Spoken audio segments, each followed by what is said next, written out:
현재 연차가 15개 정도 있는데 한 번에 몰아서 사용하는 게 가능하냐? 네, 냉정하게 말해서 한국 사회에서 연차 15일을 아마 몰아서 사용하는 거는 제 생각에는 좀 많은 회사가 좀 무리가 있지 않을까라는. 학예 휴가비를 지급할 예정이라고 답한 기업은요,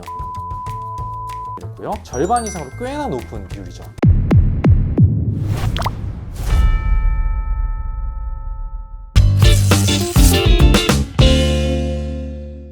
안녕하세요, 신사고찰 그리고 엄마 나야 이이사입니다. 자, 올해도 어김없이 그분이 찾아오시고야 말았죠. 바로 여름 휴가입니다. 우리 구독자분들 다들 여름 휴가는 다녀오셨을까요? 만약에 안 가신 분들이 계시다면 늦지 않게 다녀오셨으면 좋겠고요. 신사고찰이 성수기를 맞이해서 대한민국 직장인분들의 휴가 현황을 데이터로 알아봤습니다.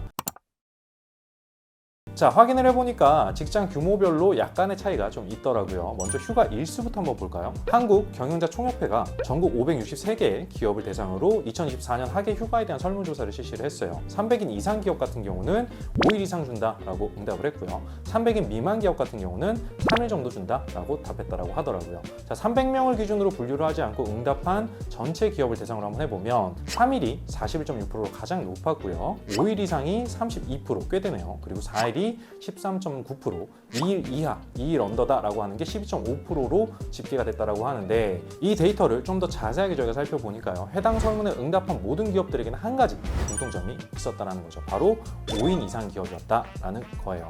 자, 법률이나 제도 적용을 하는 혹은 기타 조사를 할 때 보통 5인 이상 사업장을 대상으로 이루어지거든요. 그게 왜 그러냐면요, 근로기준법은 상시 5명 이상의 근로자를 사용하는 모든 사업 또는 사업장에 적용한다 라고 나와 있기 때문이에요. 좀 더 이걸 풀어서 해석을 해보면, 내가 다니고 있는 회사가 근로기준법을 적용을 받으려면 회사에 근무하는 근로자가 못해도 총 5명 이상이어야 된다는 의미죠. 그렇기 때문에 회사 근로자가 4명 이하다라고 한다면 근로기준법의 일부만 적용받는다고 하니까 취업을 하실 때 그 사업장의 규모가 5인 이상인지 아닌지도 확인하시는 게 좀 중요한 팁이 되지 않을까라는 생각이 듭니다. 그렇잖아요. 이 똑같은 근로자인데 회사 규모에 따라서 적용받는 법에 차이가 있다라고 한다면 저라면 좀 억울할 것 같아요. 너네도 그럴 건데, 그치? 저라면 좀 억울할 것 같아요. 자, 다시 본론으로 돌아가서 해당 데이터를 좀 마저 살펴볼까요? 모두의 관심사라고 할 수 있습니다. 바로 학예 휴가비를 주냐 안 주냐. 자, 신사고찰에서 확인을 해본 결과 학예 휴가비는 사업장에서 별도로 지정하지 않는 한 법적으로 부여할 의무가 전혀 없다라고 하는데, 데이터 결과에서는 꽤 의외의 결과가 나왔습니다. 학예 휴가비를 지급할 예정이라고 답한 기업은요, 300인 이상 기업 같은 경우는 무려 69.0%로 전년과 동일했고요. 300인 미만 기업 같은 경우는 58.6%로 전년 60.6%에 비해서 1.4% 감소하긴 했는데 절반 이상으로 꽤나 높은 비율이죠. 근데 이사님, 왜 우리 회사는 휴가비 안 줘요? 죄송합니다. 회사 사정이 죄송합니다. 자, 여름휴가를 연차로 소진하는 게 불법이다 아니다. 자, 이 부분 특히 사회초년생분들이라면 좀 궁금해하시지 않을까라는 생각이 들어요. 여름휴가 연차로 소진하는 건 불법일까요? 아닐까요? 자, 정답은요, 불법이 아니다 입니다. 자, 이게 왜 불법이 아닌지를 이해하려면 법정휴가와 약정휴가가 뭔지에 대한 부분들을 구분해야 되는 게 좀 중요합니다. 먼저 법정휴가가 뭐냐? 법으로 정했다라는 거죠. 연차 유급휴가와 출산휴가 같은 게 법으로 정한 유급휴가입니다. 자, 약정휴가 같은 경우는 법으로 정해지진 않지만 회사의 재량에 따라서 임의로 시행을 하겠다라는 걸 약정휴가다라고 하거든요. 보통 이제 경조사휴가, 백신휴가, 창립기념일 이런 것들이 이 약정휴가에 해당한다라고 보시면 됩니다. 자, 그럼 예를 들어서 회사에서 별도로 여름휴가를 약정휴가로 지정을 해놓지 않았다라고 하면 여름휴가를 연차 유급휴가로 소진을 한다라고 한다면 이는 법정휴가로 구분하기 때문에 불법이 아닌 거예요.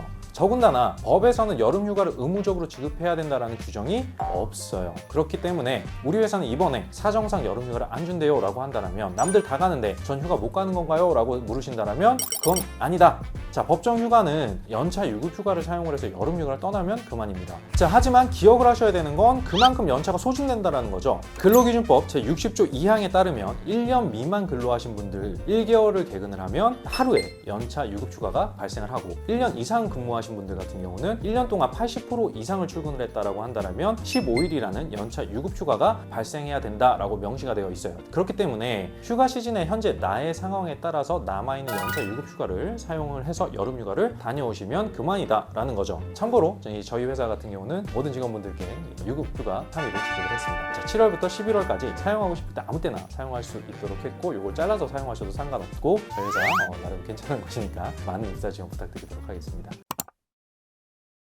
현재 연차가 15개 정도 있는데 한 번에 몰아서 사용하는 게 가능하냐? 몰아서 사용하는 거 가능해요. 근로기준법 제60조 5항에 따르면 사용자는 근로자가 청구한 시기에 연차 휴가를 부여를 해야 되고요. 근로자가 청구한 시기에 휴가를 주는 게 사업 운영에 막대한 지장이 있는 경우에 한해서는 그 시기를 변경할 수 있다라고 나와 있다라는 거죠. 그러면 한 달에 15일 연차를 몰아서 사용하는 건 사실 가능은 한 거예요. 법적으로는.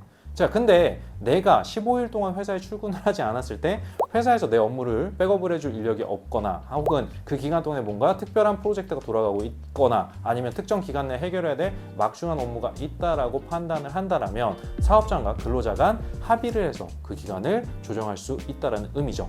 자, 그러니까 근로자는 업무에 지장이 안 가는 수준으로 인수인계 등 마무리를 확실히 해주시고 연차 휴가를 써라 라는 건데, 냉정하게 말해서 한국 사회에서 연차 15일을 아마 몰아서 사용하는 거는 제 생각에는 좀 많은 회사가 좀 무리가 있지 않을까라는 생각이 듭니다. 자, 15일 쉬고 왔는데 괜히 눈치 주는 상사들 있을 수밖에 없죠. 자기가 가라고 해서 간 건데 뭐라고 하는 상사들 100% 있습니다. 자, 여러분들 회사는 어떨까요? 자, 우리 회사는 연차 15일을 몰아서 사용 가능하다? 아니다? 다양한 의견 댓글로 남겨주시면 좋을 것 같습니다. 자, 얼마 전에 한 금융회사에서요, 여름휴가에 대한 인식을 조사해서 결과를 발표를 했는데 56.6%가 여행을 가야 된다라고 응답을 했습니다. 자, 여행을 가야 되는 이유, 일상에서 벗어나서 스트레스를 해소할 수 있다는 점이 29%로 가장 높았습니다. 자, 열심히 일만 해온 우리 직장인분들 여름휴가 즐겁게 다녀오시길 바라면서요, 지금까지 신사호찰 그리고 엄마나야의 이사였습니다. 고맙습니다.